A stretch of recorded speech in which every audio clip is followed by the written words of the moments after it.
Assalamualaikum warahmatullahi wabarakatuh. Halo guys, welcome back to my channel. Perkenalkan, nama saya Sahal Sabili. Saya dari kelas 2P Manajemen SDM yang ber-NPM 12102020659 dari Fakultas Ekonomi dan Bisnis Universitas Swadaya Gunung Jati, Cirebon. Di video ini saya membuat video pembelajaran materi tentang implementasi kinerja dalam manajemen SDM. Tanpa berlama-lama, langsung aja ke video pembahasannya. Oke, sesuai dengan materinya yaitu implementasi kinerja dalam manajemen SDM. Yang pertama ada tingkat kinerja. Poin pertama, kinerja organisasi atau pencapaian hasil pada tingkat atau unit analisis organisasi. Kinerja pada tingkat organisasi ini terkait tujuan organisasi, rancangan organisasi, dan manajemen organisasi. Yang poin 2 ada kinerja proses, yaitu kinerja pada proses tahapan dalam menghasilkan produk atau layanan. Ini dipengaruhi tujuan proses, rancangan proses, dan manajemen proses. Yang terakhir ada poin 3 yaitu nothing hill, yaitu pencapaian atau efektivitas pada tingkat pegawai atau pekerjaan.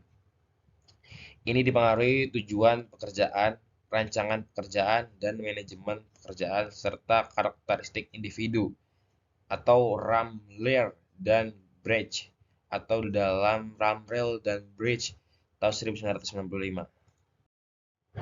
Selanjutnya ada garis besar kategori arti kinerja. Menurut Bernardin 2001 halaman 113, kinerja merupakan catatan hasil yang diproduksi atau dihasilkan atas fungsi atau aktivitas selama periode waktu tertentu. Kinerja sebagai hasil bukan karakter, sifat, dan perilaku. Yang kedua ada menurut Richard 2003 dan yaitu kinerja sebagai hasil juga terkait dengan produktivitas dan efektivitas.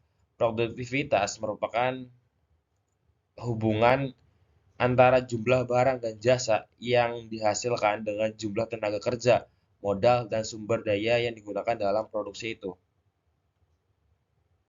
Selanjutnya ada pendekatan pengukuran kinerja, yaitu yang pertama ada pendekatan ukuran standar kinerja dalam melakukan pengukuran.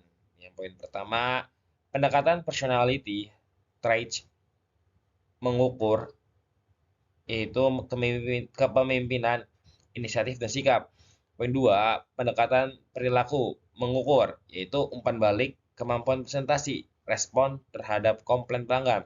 Poin 3, pendekatan hasil mengukur kemampuan produksi menyelesaikan produk sesuai jadwal, peningkatan produksi atau jualan menurut Dave Friese dan kawan-kawan tahun 1981.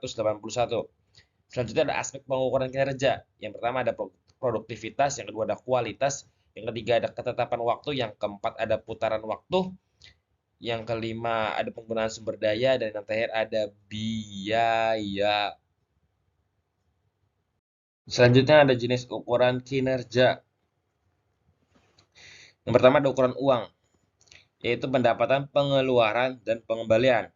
Yang kedua ada ukuran upaya atau dampak, capaian sasaran, penyelesaian proyek, tingkat pelayanan, kemampuan mempengaruhi. Yang ketiga, ukuran reaksi, penilaian rekan kerja, pelanggan, pemegang, pekerja, dan pekerjaan lainnya. Yang keempat, ada ukuran waktu, pelaksanaan kerja dibandingkan jadwal batas akhir, kecepatan respon, dan jumlah sasaran. Selanjutnya ada ukuran kinerja dalam dimensi kualitas. Yang pertama ada kehandalan, yang kedua ada daya tangkap, yang ketiga ada kompetensi, yang keempat ada akses, yang kelima ada kesopanan, yang keenam ada komunikasi, yang ketujuh ada kejujuran, dan yang ke-8 keamanan, 9 pengetahuan terhadap pelanggan, dan yang terakhir ada bukti langsung. Masuk ke kinerja dan problematika dalam manajemen pengetahuan. Selanjutnya ada definisi kinerja. Yang pertama menurut Bernardin dan Russell tahun 1953. Kinerja yaitu pencatatan hasil-hasil yang diperoleh dari fungsi pekerjaan atau kegiatan tertentu selama kurun waktu tertentu. Yang kedua, menurut Gibson tahun 1990, kinerja seseorang ditentukan oleh kemampuan dan motivasinya untuk melaksanakan pekerjaan. Yang terakhir ada Interplan tahun 1999, yaitu kinerja terkait operasi aktivitas program dan misi organisasi. Selanjutnya ada unsur yang terdapat dalam kinerja. Yang pertama ada hasil-hasil fungsi pekerjaan. Yang kedua ada faktor-faktor yang berpengaruh terhadap prestasi kerja pegawai. Yang ketiga ada pencapaian tujuan organisasi. Dan yang terakhir ada periode waktu tertentu. Selanjutnya ada pekerjaan dan kinerja organisasi. Fungsi pekerjaan atau kegiatan yang terkait di kinerja atau organisasi atau perusahaan yaitu strategi organisasi, pemasaran, operasional, SDM, dan keuangan. Selanjutnya ada indikator kinerja organisasi. Yang pertama, performa harus mengarah hasil dan semangat untuk menghasilkan nilai. Yang kedua, harus dapat diukur sehingga input dan output dapat dikuantifikasi. Yang ketiga, ada unit personal yang diukur kinerjanya harus memahami metode penilaian dengan penjelasan minimal. Yang keempat, ada hasil penilaian dapat dikomunikasikan segera. Yang kelima, tersedia mekanisme penggabungan hasil penilaian kerja dengan feedback dan learning. Yang keenam, terhubung objektif dengan kebijakan insentif dan kebijakan pegawai. Yang terakhir ada bersifat seimbang antara orientasi keberhasilan, jangka panjang, dan panjang. Yang terakhir ada faktor peningkatan kinerja dari segi pendorong. Yang pertama, audit modal intelektual bertujuan memonitor dan mengatur modal intelektual perusahaan. Yang kedua, audit modal intelektual memerlukan tim yang terdiri dari ahli strategi, organisasi, keuangan, SDM, analisis pengetahuan, properti, intelektual, dan pemasaran.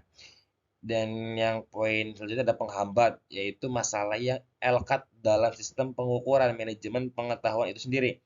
Yang kedua ada sulit mengidentifikasi hubungan antara inisiatif manajemen pengetahuan dengan performansi perusahaan.